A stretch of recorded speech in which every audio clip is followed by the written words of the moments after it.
आप मुझे पहले बताओ, आपने किसी वाइट लड़की को डेट करा जर्मन हंगरी में यहाँ पे? Not exactly. और अभी किसी को डेट कर रहे हैं? No, not Indian, not even brown? ना फिलहाल तो कोई नहीं। ओके, क्या आपको क्या लगता है, आपका कोई एक्सपीरियंस, किसी कोई दोस्त या आज आपका लगे किस हाँ कि उसने किसी वाइट लड़की को डेट कराओ, या उनका हाँ, क्या तो ऐसे मेरे दोस्त हैं डेटिंग ब्राउन गाय?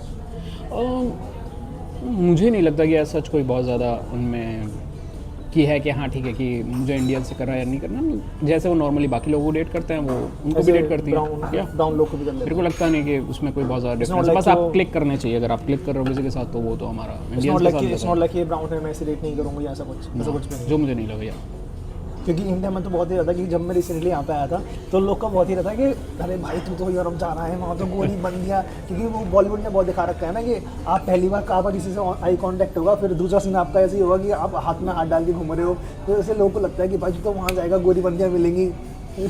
मेरे को तो ऐसा लगता है, आपको ऐसा लगता है? नहीं, वो मुझे लगता है कि हमारे इंडिया में हाँ, वो मुझे लगता है कि इंडिया में ज़्यादा ही उड़ा रखा है। मे बी शायद मूवीज़ ने कर दिया है या जो भी है, आई डोंट नो। बट या वो हमारे यहाँ एक है कि अरे भाई विदेश जा रहा है तो आप गोली बंदी की डेट करोगे फिर तो मतलब। लेकिन ऐसा कुछ नहीं है। हमें लाइक नॉर्मल रहो उनके साथ, जैसे हम हैं वैसे ही उनको भी ट्रीट करो। वो भी अगर तुम्हारी चीज़ें क्लिक करके तो इट्स ऑलराइट। वैसे तो वहाँ बहुत रहता है ना कि अरे गोली बंदियाँ तो पागल है इंडियन लोग के लिए, और वो तो भाई इंडियन मिल गया तो पागल हो जाएंगे। ये आपने सुन रखा है प्रॉब्लली, हमला कर देंगे। ऐसा नहीं है मैं ऐसा कुछ एग्जैजरेट कर रहा हूँ, ऐसा है ना बिल्कुल नहीं। मैं मना नहीं कर रहा, एग्री कर रहा हूँ तेरे से। ऐसा है बिल्कुल है, लेकिन ऑन रियल ऐसा नहीं है। क्योंकि अभी रिसेंटली कई बार ऐसा होता है कि जो रिसेंट लोग आते हैं इंडिया से या कहीं और से, यूके में कई बार ऐसे हो रखे हैं कि वो रिसेंटली कहीं आए, उन्होंने किसी लड़की को देखा, वो इतने ज़्यादा इंटू हो गए, उनको फोर्स करने लग गए कि उनकी पर्सनल स्पेस का आपने रिस्पेक्ट नहीं करी। वो चीज़ें बहुत गड़बड़ हो जाती हैं। अब वो देखो यार, वो तो फिर हमारे यहाँ पर प्रॉब्लम है ना, लड़कों का दिमाग ख़राब हो जाता है कि अगर ये देखो, सॉरी टू से बट या इंडियंस काफ़ी लोग सफ़ेद लोगों को गोरों को लेके बहुत ऑब्सेस्ड होते हैं। हाँ, क्योंकि अभी रिसेंट जो यूके में केस हुआ था, वो गुजराती लड़का था आई थिंक, और उसे 2 महीने ही हुए थे यूके पहुँचे हुए, और वो किसी लड़की को इतना टेक्स्ट कर रहा था कि आई वांट डेट यू, ये वो, you are so cute, so sexy. तो और वो लड़की अंडर एज थी, और फिर उन्होंने उसके घर वालों ने रिपोर्ट कर दिया, फिर यूके पुलिस ने उसको डिपोर्ट कर दिया आई थिंक। ओके, हाँ, ये बहुत केस अभी रिसेंटली वायरल हुआ था। ऐसे तो केसेस कई सारे हैं यार। मैंने यूके के कई केसेस सुने हैं, ऑस्ट्रेलिया में मैंने बहुत केसेस सुन लिए।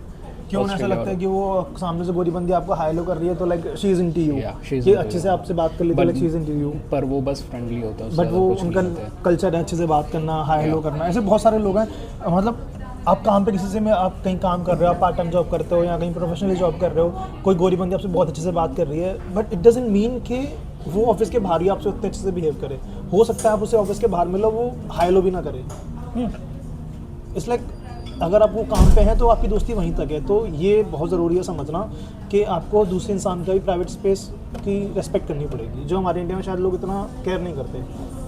मुझे वही लगता है ना, क्योंकि हम लोगों के दिमाग में वो चीज़ बैठा दी गई है कि गोरे लोग, अरे गोरे लोग वो भी इंसान है, हम भी इंसान है, उसको इंसान की तरह ट्रीट करो, काम करो। ये डिफरेंस ही नहीं कर पाते कि मैं उसे जानता हूँ और वो मेरा दोस्त है। इन दो चीज़ों में डिफरेंस ही नहीं करते शायद लोग। वो बात भी है, स्पेशली इंडिया ऑफिस जब गोरे लोग, तो थोड़ा सा लोग करिए या गोरे दोस्त हों, ये बहुत है कि भाई जितने भी ब्राउन लोग यहाँ आते हैं उनको गोरे लोग का वैलिडेशन चाहिए। क्यों? अगर उनके दोस्त नहीं है गोरे तो देर लाइक कि उनका आना बेकार हो गया, तुम्हारे पैसे वसूल नहीं, तुम्हारे पैसे वसूल नहीं है। ये एक ना एक इंसान है ऐसा होता ही है जिसमें आप ये सुनते हो और तूने गोरी बंदी रेट नहीं करी, तेरा यूरोप आना बेकार है। ये मैंने मेरे दोस्तों से बहुत सुना। अरे गोरी, मैंने कहा अरे ठीक है यार, गोरी ठीक है, मतलब तुम्हें करना क्या है। अच्छा, ड्यूरिंग इन 6 सालों में आपने कोई पार्ट टाइम जॉब करी पूरे यूरोप में? हंगरी में, यहाँ पे हंगरी में तो अब करने की जरूरत नहीं पड़ी होगी क्योंकि आपको स्कॉलरशिप मिलती है। पार्ट टाइम नहीं करी, लेकिन मैंने फुल टाइम करी है हंगरी में। अच्छा, हंगरी में आपने फुल टाइम जॉब करी थी, तो स्टडीज़ हो गई, पार्ट टाइम या फुल टाइम जॉब है, या फिर आप घर मैनेज करना है, ये क्योंकि आप अकेले रह रहे होते हैं तो कैसे करते हैं सब मैनेज? और अगर आपको मतलब खुद के लिए फन करने के लिए क्या करते हो? ओह, जैसे तुम लोगों के साथ बैडमिंटन खेलता हूँ ना, सो एक स्पोर्ट जरूर खेलना चाहिए एटलीस्ट। या मतलब मैं ये नहीं कह रहा कि सिर्फ इंडियंस के साथ ग्रुप बनाओ, जो भी मिल रहा है। अगर तुम्हारे दोस्त हैं जो वहाँ पे भी तुम्हारा चल रहा है ऐसी है वो है, देन जैसे मैं तो रेगुलरली जिम जा रहा हूँ। हाँ, हालांकि अभी लग नहीं रहा, लेकिन हाँ ठीक है जाता था। अब 4 साल हो गए आपको पीएचडी, बहुत मुझे लगता है रोलर कोस्टर लाइफ रही होगी, उतार चढ़ा, बहुत अप्स एंड डाउन देखे होंगे। कई बार ऐसा होगा कि आपको ऐसा लग रहा होगा यार मैं क्या ही कर रहा हूँ, कई बार ऐसा लग रहा होगा सही तो चल रहा है सब कुछ। या जब आपके साथ आई मीन क्योंकि क्या ये होता है कि आप अपना पूरा दे देते हो PhD करते करते और आपको लगता है कि आप काम सही कर रहे हो, लेकिन एंड में पता चलता है कि नहीं, there is a like a really big loophole in that. कि और वो फैमिली से दूर हैं, दोस्त यार नहीं है। पूरे 4 साल की PhD में सबसे ज़्यादा कोई फनीएस्ट मोमेंट आपके साथ हुआ हो, या कोई सबसे वियर्डेस्ट मोमेंट हुआ हो कि आपको लगा यार क्या ही था ये? हाँ, तो ऐसा कोई भी फनी या वियर्ड मोमेंट आप शेयर कर पाएँ? जैसे एक हुआ था यहाँ पे कि एक मेरा दोस्त था इंडिया से, हंगरी में होता हाँ, जब मास्टर्स तो होते हैं। तो एक अपना दोस्त था और उसने ज्वाइन करा था मेरे बाद। तो एक दिन मैं उसके साथ ऐसी फैकल्टी में खड़ा था और तो यहाँ पे जैसे तूने पहले भी बोला कि यहाँ पे मतलब लाइक इट्स कॉमन कि आप हक कर रहे हो किसी को भी, आपसे आके कोई भी बात कर रहा है ना। तो मेरी क्लास की कुछ लड़कियाँ थी और मैं खड़ा था, वो मतलब मेरी क्लास की गोरी लड़कियाँ थी, तो मैं नॉर्मल खड़ा था और वो लड़कियाँ आई और मेरे को ऐसे ही हाय आशीष कैजुअली ऐसे शोल्डर टू शोल्डर हक करके चली गई। और वो बंदा ऐसा था कि भाई गोरी लड़की भाई। मैंने कहा हाँ भाई, तो कह रहा कौन है क्या है? मैंने कहा भाई क्लासमेट है मेरी, जानती है। और उसने ऐसे ही नॉर्मली करके चली वो गई। नया नया आया, वो नया नया उसका तो दिमाग फट गया भाई। तो मैंने कहा ठीक है चलो कोई नहीं, वहाँ पे वो ख़त्म हो गया।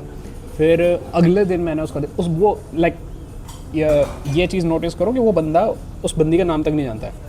जिस दिन ये उसके नेक्स्ट डे उस बंदी ने फेसबुक पे एक फ़ोटो डाली और उसके नीचे वहाँ पे भाई का कमेंट आ रखा है लुकिंग ब्यूटीफुल। जो दोस्त थी आपकी वो गोरी थी और जो हाँ दोस्त थी जो बंदी थी वो गोरी थी और जो बंदा था वो इंडियन था। और मैं ऐसा था कि मैं भाई कल तक तो इसको नाम भी नहीं पता था और आज इसने ऐड भी कर लिया और भाई लुकिंग ब्यूटीफुल का कमेंट भी डाला है। मुझे ऐसा लगता है आप हमारे जितनी फ्रेंड लिस्ट है, फॉलोअर लिस्ट है इंस्टाग्राम पे या फेसबुक पे, कोई ना कोई एक ऐसा बंदा होता है जो हर लड़की की कॉमन लिस्ट में होता है। या एक बार ऐसे ही हुआ था एक बार ऐसे ही हुआ था कि ऐसा है, अरे बता रहा हूँ ना, एक बार ऐसे ही हुआ था कि एक बंदी ने मतलब उसने मेरे को टैग करा फेसबुक पर, मेरी फोटो मैं उसके साथ था उस फोटो में, और एक बंदा मेरे को नीचे वहाँ पे कमेंट करके पूछ रहा भाई ये कौन है। हाँ, you could have asked this thing. और मैं कहता मैंने कहा भाई तू ये मेरे को DM करके भी पूछ सकता था, ठीक है कमेंट करने की क्या जरूरत थी तेरे को। Oh my God, I mean या शिट, लोगों का दिमाग खराब हो जाता है भाई। ये weird thing है, जैसा मैंने भी पहले बोला कि भाई लोग के दिमाग में खराब हुआ है कि गोरी दिमाग पागल हो जाते हैं भाई, कि लोग पागल है। अच्छा, चाय पीते हो, कॉफी पीते हो? कुछ नहीं पीते ना, पानी जिंदाबाद। कोई ज़रूरत नहीं पड़ती आपको चाय की, कॉफ़ी की, पूरे उसमें? ना मुझे कोई ज़रूरत नहीं पड़ती, वैसे बस ये पी लिया, अब शायद रात में नींद ना आए। बट ये भी बहुत वियर्ड बात है क्योंकि कॉफ़ी पीने का कल्चर अब में बहुत ज़्यादा है। मुझे भी 2 अमेरिकानो लगती हैं पूरे दिन में मैं भी उसके बिना कुछ नहीं कर सकता। अच्छा एक बात बताओ, अगर आप PhD नहीं कर रहे होते क्या कर रहे होते? ओह, तो मे बी शायद मैं अभी जहाँ पे मैं पहले काम कर रहा था मैं वहीं पे शायद इंडिया में। अच्छा, वो पेइंग रियली गुड? मतलब स्टार्टिंग में उतना नहीं था, लेकिन मुझे दिख रहा था कि वो लोग करते, क्योंकि एक्चुअली वो एक फ्रेंच कंपनी थी, उन्होंने काम आउटसोर्स कर रखा था। तो अगर मैं, और वो भी बेसिकली वो उस पर क्रिप्टो करेंसी पे ही काम कर रहे थे। ओके, और उसी में आपकी PhD चल रही है, related to something? Not exactly related, मैं क्रिप्टो करेंसी पे नहीं करता, मैं टेक्नोलॉजी पे काम करता हूँ। तो नॉट रिलेटेड बट या मेरी टीम में बंदे थे जो उस टेक्नोलॉजी पे काम कर रहे थे। So I knew about the technology, but ठीक है जो भी था। अच्छा, अगर आप अपना टॉपिक बता सकते हैं अगर कोई प्रॉब्लम ना हो तो, क्योंकि अगर कुछ लोग जो बाकी आपको मैनेजमेंट की फील्ड से देखें जो सिमिलर आपकी जैसा कुछ काम करना चाह रहे हो। सो देखो मेरा काम ये है कि मैं जो क्रिप्टो करेंसी की जस्ट टेक्नोलॉजी टॉपिक क्या आपके उसका, तो जो जस्ट टेक्नोलॉजी पे क्रिप्टो करेंसी बेस्ड है उसे ब्लॉकचेन टेक्नोलॉजी कहते हैं। तो मेरा काम ये है कि ओके सो उस टेक्नोलॉजी का कई कंपनीज ने इंटीग्रेट करा है अकाउंटिंग एंड ऑडिटिंग में। तो उसका सबसे बड़ा फ़ायदा ये है कि वो आपके फ्रॉड्स को अवॉइड कर सकता है। I mean it's just one aspect of it, ये नहीं है कि वो पूरा उसी पे डिपेंड करता है, लेकिन या वो आपका इट्स लाइक एक ऑनलाइन लेजर बोल लो या फिर एक बही खाता टाइप से बोल सकते हैं। तो वो है जिस पे आप कोई चेंजेस नहीं कर सकते, तो वो उसके बहुत सारे प्रोज एंड कॉन्स हैं। तो मेरा बेसिकली उसी पे ही काम है कि जहाँ पे वो ऑलरेडी इम्प्लीमेंट हो चुका है, वो लोगों ने उसको कैसे अडॉप्ट करा, उसके आगे चैलेंजेस क्या हैं, फ़ायदे क्या हैं, नुकसान क्या है, तो मैं उस चीज़ के ऊपर पूरा काम कर रहा हूँ। मेरा बेसिकली ये काम है। अच्छा, कोई भी एक बुक, कोई पॉडकास्ट या कोई मूवी जो आपको सबसे ज़्यादा इंस्पायर करता हो? ओह इंस्पायर, ओह शिट, बुक में पढ़ता नहीं, पॉडकास्ट में सुनता नहीं। Movie I think pursuit of happiness अच्छी है। अच्छा, वो उसे आप बहुत एडमायर करते हो कि हाँ मूवी अच्छी है वो यार, which inspires you a lot. Okay. अगर हम 5 साल पहले जाएं तो अपने 5 साल पहले वाले आशीष को आप क्या वो देना चाहेंगे, the biggest advice of yourself? जो मुझे लगता है उस टाइम मैंने सबसे बड़ी गलती करी थी, टॉपिक मेरे पास था लेकिन मैंने इस टॉपिक के बारे में बहुत ज़्यादा रिसर्च नहीं करी थी। तो मैं ये कहूँगा कि अगर आप थोड़ा पीएचडी में देख रहे हो तो भाई साहब पहले थोड़ा उसके बारे में थोड़ा इन डेप्थ कर लो, तो वो बहुत हेल्प करेगा बाद में। और आपको पीएचडी ही करनी है? ओके, अच्छा ये सवाल मेरा थोड़ा सा वैसा है, जैसे कि हम फूड टेक्नोलॉजिस्ट हैं, मैं लोकी जो कैमरे के पीछे है फूड टेक्नोलॉजिस्ट हैं हम लोग। अब हम दोनों ये चाहते हैं कि हर इंसान को ये समझ में आए कि फूड टेक्नोलॉजिस्ट और होटल मैनेजमेंट दो अलग चीज़ें हैं। हम खाना नहीं बनाते हैं, हम शेफ़ नहीं हैं, बावर्ची नहीं हैं हम। ये मैं चाहता हूँ कि सब लोग जानें, चाहे वो इंजीनियरिंग है, मैनेजमेंट है, कोई भी हो, सब लोग को ही पता हो कि अभी मैं आपको बता नहीं सकता, हमारी एक दोस्त जो पीएचडी में है मैनेजमेंट में, उसने कल परसों ही हमें ऐसे बोलती है, भैया तुम लोग होटल में जॉब कर सकते हो क्या? तो लोग कहते दिमाग खराब हो गया है, हम इंजीनियर्स हैं, शेफ नहीं है। तो कभी कभी मुझे ऐसा लगता है कि या तो इस फील्ड की अवेयरनेस कम है, वरना इतने पढ़े लिखे लोग कैसे ये बात बोल सकते हैं। तो आपकी फील्ड में भी ऐसा कुछ है जो आपको आप चाहते हैं कि एक पीएचडी स्टूडेंट के बारे में ये चीज़ तो एटलीस्ट सबको पता होनी चाहिए? मतलब मेरे फील्ड में इन जनरल पीएचडी स्टूडेंट्स में ये चीज़ तो सब लोग समझें।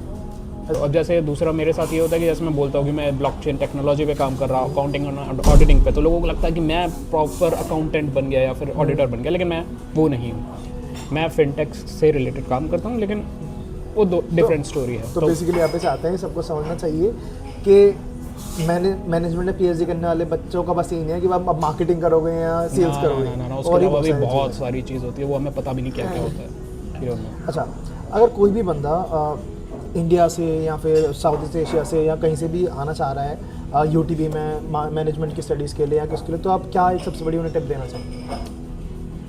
सबसे पहले तो ये है कि अपनी जो भी तुम्हारा टॉपिक है जिसमें भी इंटरेस्ट है, पहले उस पर रिसर्च करो। पहले पता करो कि वो रिसर्च कैसा है, क्या उस पर ऑलरेडी काम बहुत हो रखा है या नहीं हो रखा, क्योंकि वो एक बहुत बड़ा मेजर फैक्टर होता है पीएचडी का। उसके बाद आप सबसे मेन चीज़ ये भी होती है कि आप अपना सुपरवाइज़र ढंग से चूज़ करो। तो अगर आप सुपरवाइज़र चूज़ करो तो पहले जाओ उसके पब्लिकेशंस देखो कि उसमें उसने क्या क्या कर रखा है, तो आपको उसके पब्लिकेशन से आइडिया लग जाएगा कि वो आपके फील्ड में काम करना चाह रहा है या नहीं करना चाह रहा। दैन फिर प्रपोजल बनाना, तो उसमें तो आपका सुपरवाइज़र हेल्प करता है। दैन आई थिंक वो चल जाएगा आगे। अच्छा, जब आपने पीएचडी के लिए वीज़ा अप्लाई करा या हंगरी में अप्लाई करा, तो उसमें आपने वीज़ा में कोई डिफ़िकल्टी फेस करी? नहीं, वीज़ा में मेरे को ऐसा कोई प्रॉब्लम नहीं हुआ, वो बहुत स्मूथली हो गया। बल्कि जैसे चेक के लिए तो ऐसा ही था कि यूनिवर्सिटी ही डेट लेके देती है। आई डोंट नो, जब मैंने अप्लाई करा था तब यूनिवर्सिटी ही डेट लेके देती थी, तो वो ईजी था। दैन जैसे हंगरी में था, तो हंगरी में तो स्पेशली वहाँ पे ये था कि अगर हमारी मतलब जिस स्कॉलरशिप से मैं गया था, अगर इस स्कॉलरशिप अगर बच्चे अप्लाई कर रहे हैं तो उनका वीज़ा डिनाई ही नहीं होगा। तुम बस जाओगे, तुम्हें डॉक्यूमेंट्स देना, that's it. I just wanted to mention one more important thing here.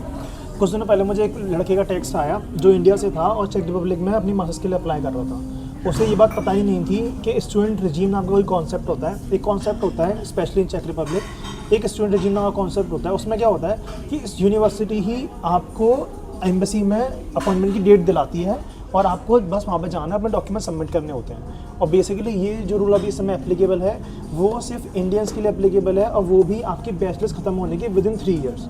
और अगर आप पीएचडी में अप्लाई कर रहे हैं तो उसमें भी आपको स्टूडेंट का ऑप्शन मिलता है। तो मेक श्योर अब कभी भी अगर आप इस तरह का वीज़ा अप्लाई कर रहे हैं तो ये ऑप्शन ज़रूर अडॉप्ट करें, क्योंकि वरना बाई सेल्फ अपॉइंटमेंट लेना बड़ा मुश्किल हो जाता है। और आई थिंक जितने भी लोग विदेश आना चाहते हैं सबको पता है कि अपॉइंटमेंट लेना कितना मुश्किल हो जाता है एम्बेसी में। तो इस बात का खास ध्यान रखें, क्योंकि सब कुछ ठीक है लेकिन एम्बेसी में एप्लीकेशन ना लगना, अपॉइंटमेंट ना मिलना बहुत बड़ी दिक्कत बन जाती है। So I think this would be my last question.